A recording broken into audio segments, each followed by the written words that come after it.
Okay, magandang umaga sa lahat. This is Justin Top News PH. At before anything else, kindly like, share, subscribe, and of course, if you are new to this channel, please subscribe kagad.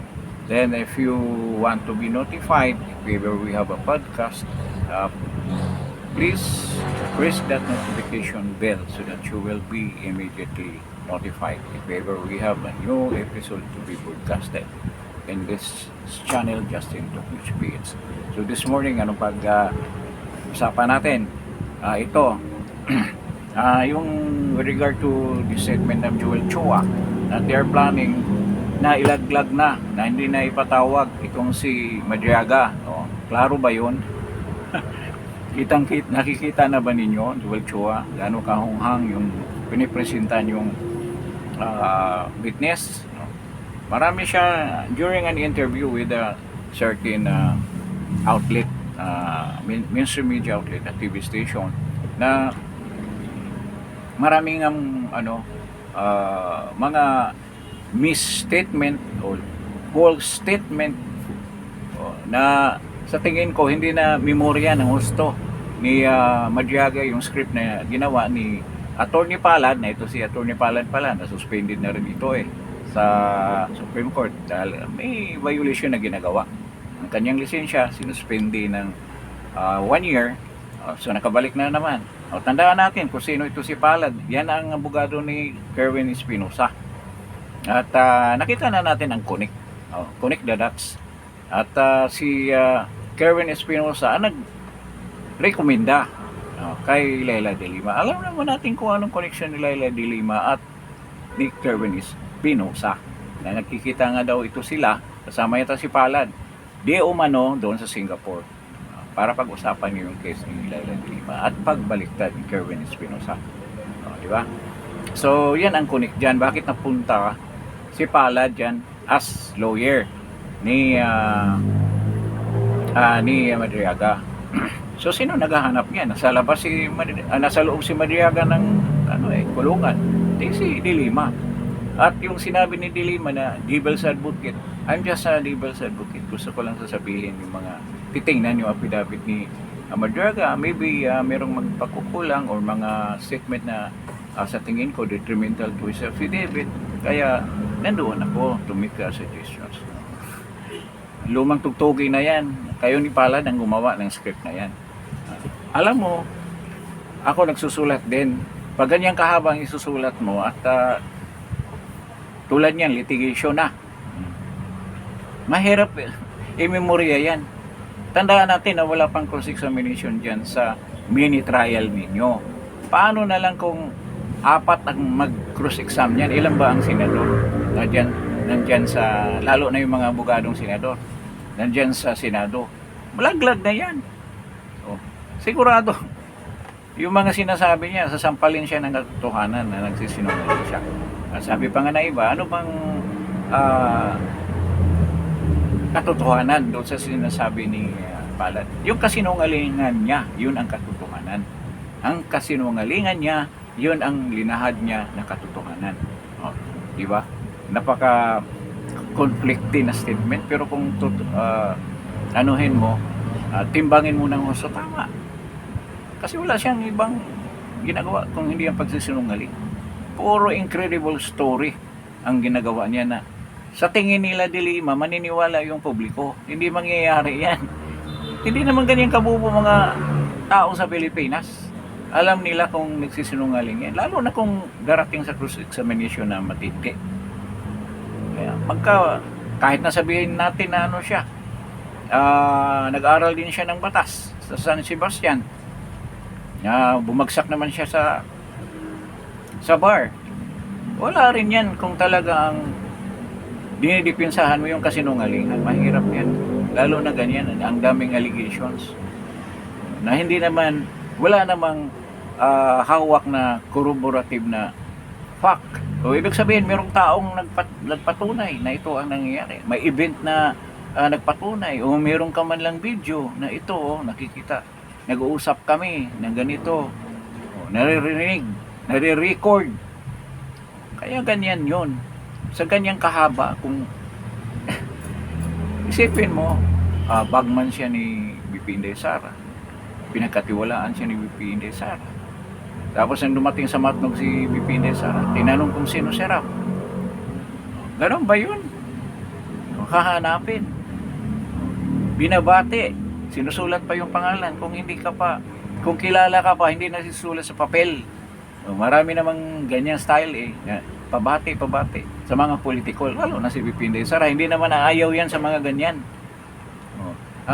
BP Sara, gusto ko lang batiin yung kapatid ko na Liberty, yung anak ko, yung tatay, nanay ko nasa Pilipinas. Gusto kong batiin. Anong pangalan? Siyempre, hindi naman sa daming nagpaganyan, gaya-gaya. Ginagaya yung ginawa sa isa. Sinusulat sa papel yung pangalan ng binabati. Kaya nangyari kay Madriaga. At kung talagang bagman siya, bakit isusulat pa? Di ba sabihin niya, oh, Sir Ram, oh, kumusta ka na? Oh, salamat ha. Mga ganyan-ganyan. Happy birthday sa'yo. Hindi isusulat pa. At saka, hindi na siya dapat batiin in air. Kasi nagkatawagan na sila eh. Yun ang contact nila eh. Kahit sabihin na confidential siya na agent, bagman, na tauhan. May contact sila. Bakit hindi na lang sabihin doon sa cellphone? Oy Ram, birthday mo pala ngayon. Happy birthday ha. Ano bang kailangan mo? Mga ganun. Bakit ilalagay pa sa papel? Nagbigay daw ng plug.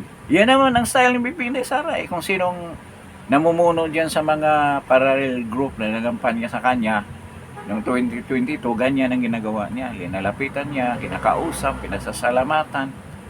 Natural naman, nangangampanya sa iyo yan. Buti kung may binigay ka, wala naman yung binigay na yung organization, may mga suporta yan. At kadalasan yan, kung si President, during the campaign of President Duterte, kahit na itong kay Vice President Sara, walang support yan na ganyan, monetary na malaki financial support.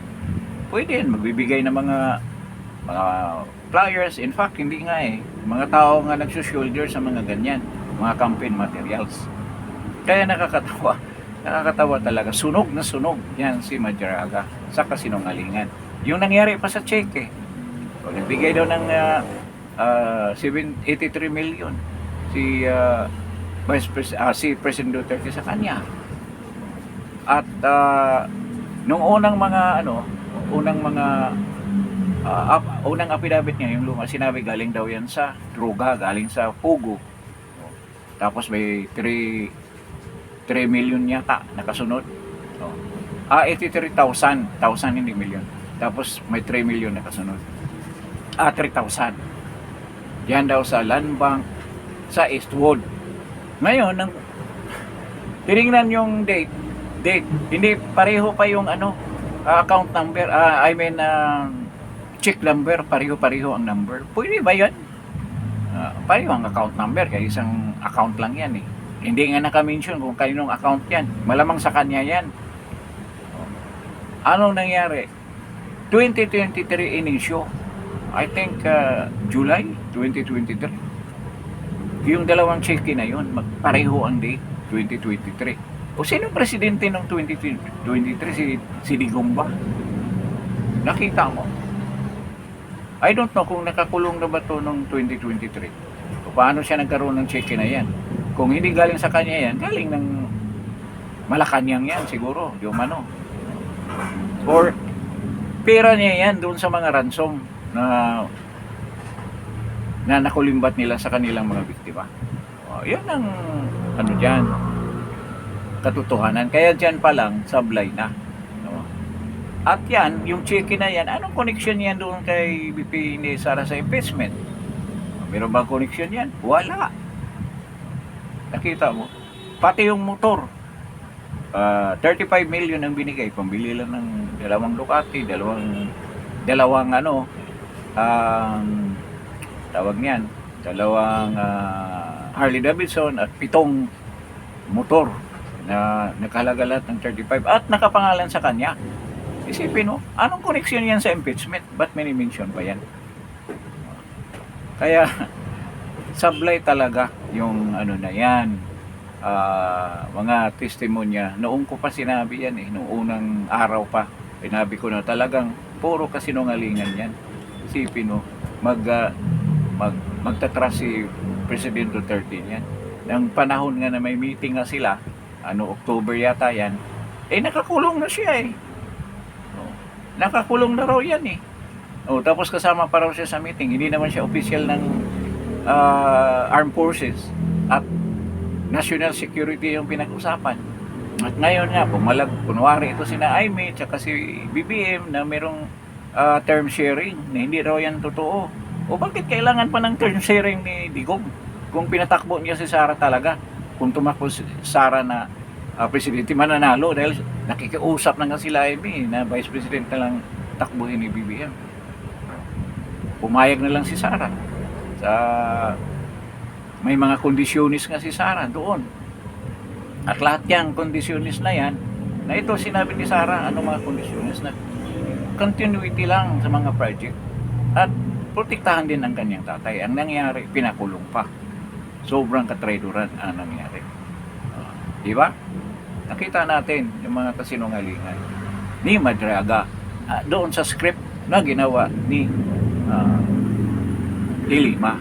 Mahina talaga si De Lima nakulong nga Saka maraming kabalastugan na ginawa kaya nakulong ba ng 7 taon kung walang kasalanan. At ngayon may possibility may balik siya sa kulungan ngayong 2028. Kaya talagang heaven and earth, talagang ginawa niya lahat para hindi matuloy ang pagkandidato ni BP Inday Sara pagiging presidente sa 2028. Kasi definitely maging presidente si BP Sara based sa mga number, sa mga results ng service na ginaganap sa pagkangayon. Kaya walang makapigil dyan. Kaya itong kaso nila dyan sa kay Madriaga, wala na yan. Mungkahi pa ni Chua na imumungkahi daw niya sa Committee on Justice ni Luistro, napalpak din. Hindi malaman lost in limbo si Luistro, hindi malaman anong gagawin.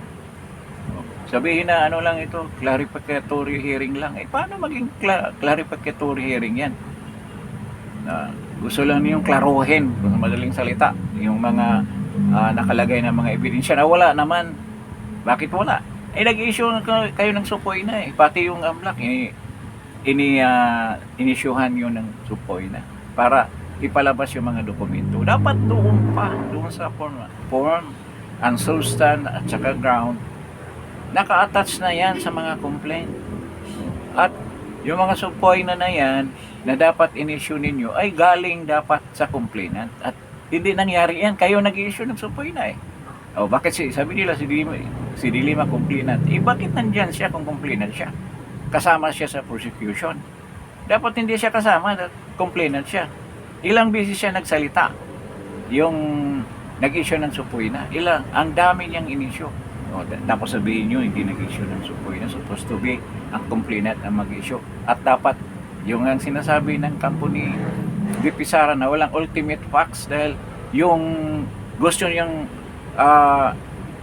ipasagot kay VP Sara na pinadala niyo yung sulat with regards to the complaint, walang nakatats na mga ebidensya. Kung ano bang nagawa ni VP Inday Sara, nakalagay sa na doon nakatats. Anong isagutin? Anong isasagot ni VP Inday Sara? Ngayon pa lang kayo maghagilap ng ebidensya na bawal yan.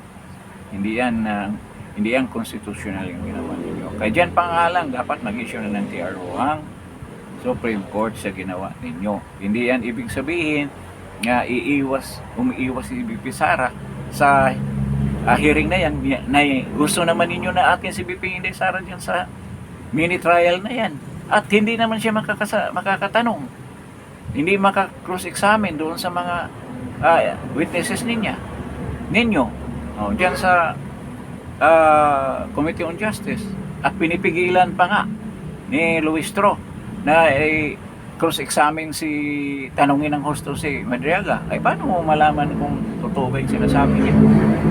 Kaya itong mga ginawa nila purely paninira lang kay BP Inday Sara. Walang ibang purpose niyan. Dahil akala nila kaganti ng mga tao, pero nakakatawa eh.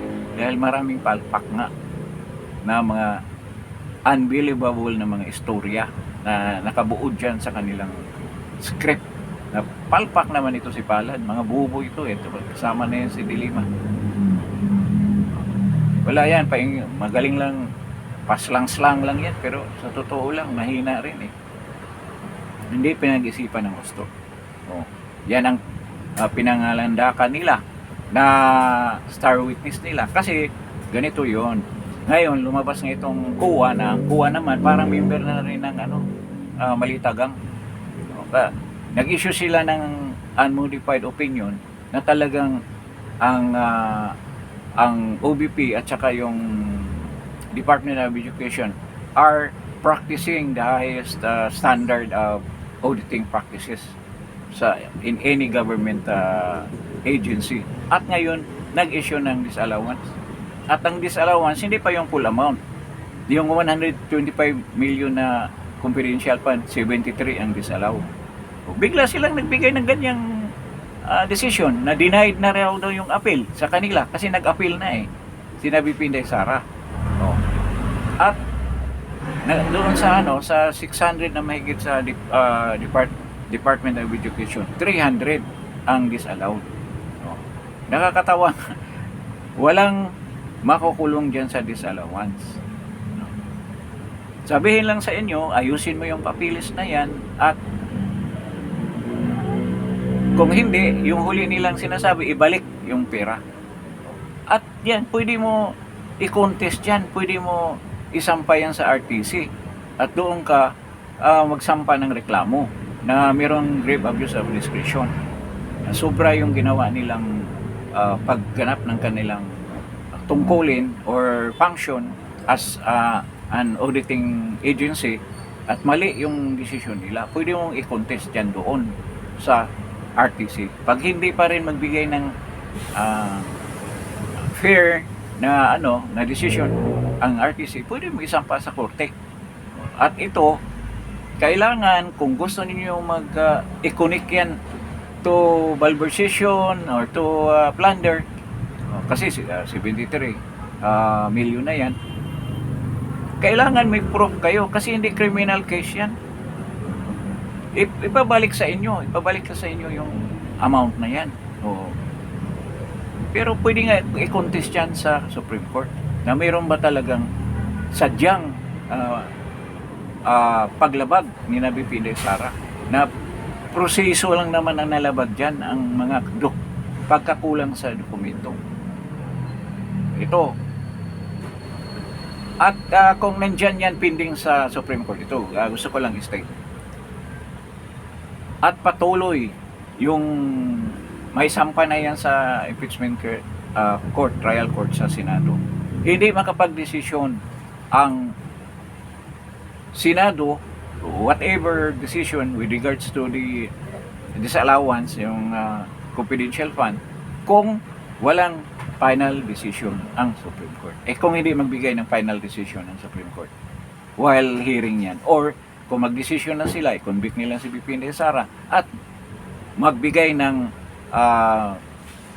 decision ang Supreme Court na pabor kay Pinday Sara, ano mangyari niyan? Matulad yan kay Corona na pinawalang sala si Corona sa salin niya.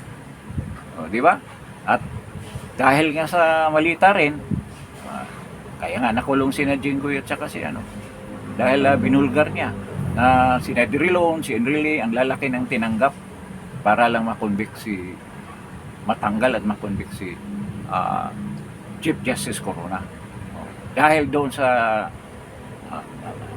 na natin kung anong dahilan. Dahil nga sa Hacienda Luisita issue na pinakaialaman ni na nagkaroon ng concern si Chief Justice Corona in favor doon sa mga tenant nila doon. Nagalit ang mga Aquino, kaya ganyan tinira ni Noynoy si Chief Justice Corona. So yun ang kwento. Ngayon, dito naman kailangan dyan sa disallowance, hindi naman yan criminal case. kailangan ipatunayan nila in a criminal case sa plunder na yung pera na sinabi nila na disallowed, ginamit ni Pipi Sara para sa kanyang sarili, sa kanyang kapakanan, sa kanyang bulsa.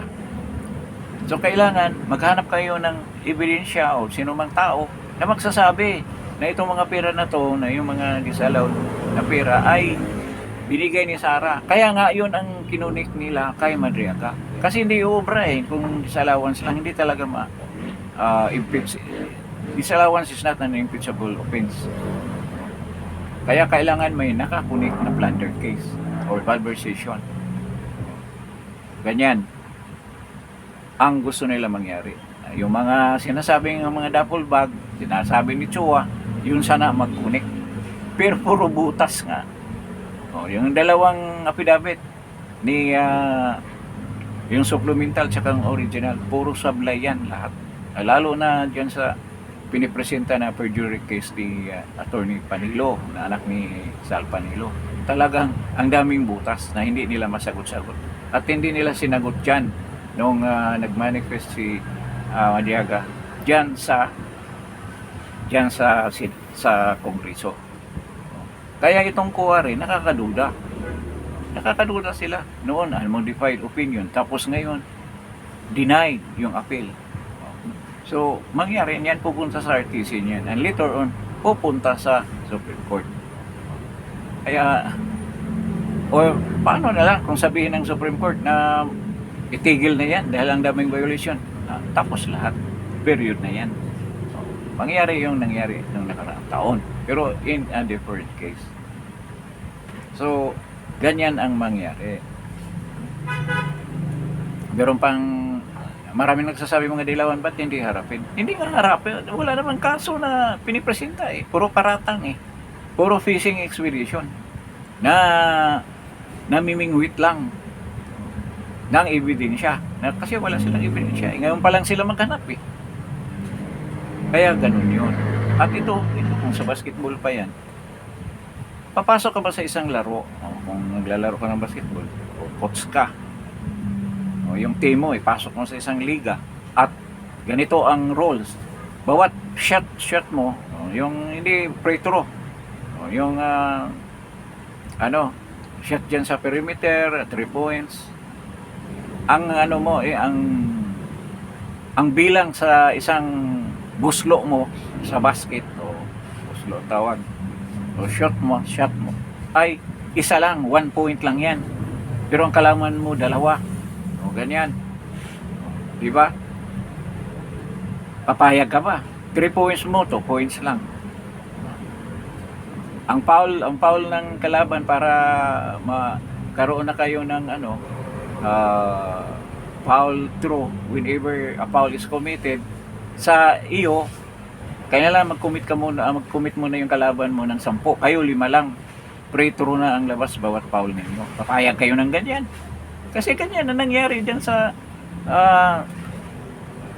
Committee on Justice, mini trial, Committee on Justice ni Louis Strauss. O papayag ka ba ng ganon? Kaya hindi ka talaga papayag sa una pa lang. Ganon ang nangyari dyan sa kaso na yan. Napakasimpleng i-explica yan. So ganyan, kaya nga ito pinipilit nila yung disallowance kasi gusto nilang i-connect ka Madriaga. Ngayon, wala na si Madriaga, paano ba i-connect nila? Paano pa nila i-connect yung mga nasaan napunta yung perang disallowance na hindi naman criminal yung disallowance? Pwede naman yan solusyonan sa pamamagitan ng petition sa Supreme Court, or pwede certiorari at saka or TRO, or yung grave abuse of discretion ng kuha. Ang kuha ay member na rin ng Malitagang. Yung nagsasalita para dahan-dahan talaga siya at na may kabado. Kasi tatandaan kayo sa ginagawa niyong kabalastugan. Nagpagamit kayo sa walang hiyang administrasyon na to. Alam naman nyo magnanakaw, ipapagamit kayo. Yung mga dyan, yung nandyan sa buwa, si Matibag, anong pinagsasabi? Alam naman natin, asawa mo nakikinabang din, congresswoman din dyan sa Batangas. So, siyempre kakampi ka doon kahit dati kang pinipilaban. wala bang nakatanggap rin ng malita yung asawa nito. Di ba? So, ganyan lang ang nangyari diyan. Kaya ito, pinipili talaga nila na isama yan si Mariaga. At ngayon, nagdesisyon na sinakuha na hindi na nila ipatawag. Aminado sila sa kapalpakan. At ngayon, ngayong 20 daw, Lunes yata yan, ang napakagaling naman na super sinungaling na isa rin sa tingin ko, at di umano, ito rin ang isa sa mga gumawa dyan, sa script na yan, tinulungan si Nadilima at saka si Palad, si Trillanes, testify siya dyan sa hearing. Siya ang maging sunod na witness. So, marami tayong abangan na mga nakakatawang mga kasinungalingan. Alam naman natin anong sabihin ni Trillanes. Luma na yung tugtugin na sinasabi niya. Naumpa niya, pabuksan yung account. Alala mo yung inaantay pa nga ni Sal Panelo yan doon sa BPL Julia Vargas. Ano nangyari? Binuksan talaga. Kasi may waiver 15,000 lang yung laman. Tingnan mo yung story, wala. Ganyan talaga ang halaga. Ngayon, pinipilit pa na ganito, bilyones ang pera, buksan mo ang AMLAC. Ang galing mo naman, bago ka magparatang, malamang yan ang sasabihin ni Trillanes. Sabihin mo na ikaw naka-witness o yung witness mo dyan, na meron kang hawak ng witness, nagsasabi na itong mga halaga na to, amount, galing sa ganito, galing sa confidential fund, galing sa pondo ng DepEd, na pinasok ni VP Sara sa kanyang account. Kahit anong gagawin mo, kahit anong supoy nang gagawin nyo sa mga bangko, alam na mga managers na bangko yan, ang bank secrecy law, hindi talaga nila gagawin. Kasi malilintikan sila. Dahil lang Privacy Act natin with regards to bank secrecy ay napakatibay. Hindi ka pwedeng kahit sa impeachment case, pwede. Pero kailangan, meron ka ng ebidensya na kailangan talagang buksan yan. Dahil ito, meron kaming ebidensya, magpruba na yung pera na nandyan sa account ni BP Sara, ang pagtaas ng kanyang salin ay dahilan sa kanyang pagnanakaw. Ito ang proof namin. Walang kanyan wala nga kayong proof. Wala nga kayong ebidensya. Kaya walang mangyari. Sasabihin ni Trillanes, alam natin pagmumukha niyan. Kaya pagdating niyan, susupalpalin na naman natin yan ang pagmumukha ni Trillanes ngayong Lunes kung mag-testify siya. Tingnan natin, baka sa 2028 matupad yung sinasabi niya na aalis na siya sa Pilipinas. Dapat umalis ka. Kaya talagang marami ka ring sapit na mangyayari. Kasi kasama Litagang di ba? Di ba in-implicate siya ng mga Marines. Yung involvement niya doon sa ICC, yung mga $2 million. Ano yun? Buungkatin yun sa matinong investigasyon. Matutuklasan yun ng mga ICC investigators ay binigyan nila pera di umano, sabi ng mga Marines. Kasi nagpapalit sila Bawal nga yan sa AMLAC mismo na mapapalit ka ng ganyang halaga. Sino napapalit niyan? Napakalaki niyan, palitan mo $2 million. Di ba? Doon pala may violation na rin. So, nakikita natin na itong impeachment case ay pawala ng pawala. Ang mga ebidensya nila wala. Hopeless case yan. At pagdating doon sa Senado, ang balita, 4 lang daw ang bubuto for the conviction ng BP Sara. Siguradong mabasura yan. Kasi kailangan nila 16 votes talaga. Kahit hindi pa bubuto yung iba, wala pa yan si Bato, wala pa si Bungo, sino-sino man. Kailangan mag-garner nila yung 16 votes to convict the Vice President sa mga kasong sinasampa nila. Mahirap yun. Sa bilangan pala ngayon, 9 yung nasa minority block. Plus si JB Ejercito pa na nagsalita na ayaw talaga niya ng impeachment dahil nga nabiktima ang kanyang tatay dyan. Si Jinggoy. Si Jinggoy nasa minority na. Plus JB, 10 na sila. So ilan lang naiwan? 15. Hindi. 24 lang sila 14 na lang, 24. 14, 16 ang kailangan, 2 ang mawala. Pero sa ibang quarters naman, at sa tingin ko, ang dami diyang hindi bubuto talaga for the conviction. Kasi future nila. Ang daming re-elections niya na yan eh. Maraming beses natin pinag-usapan yan.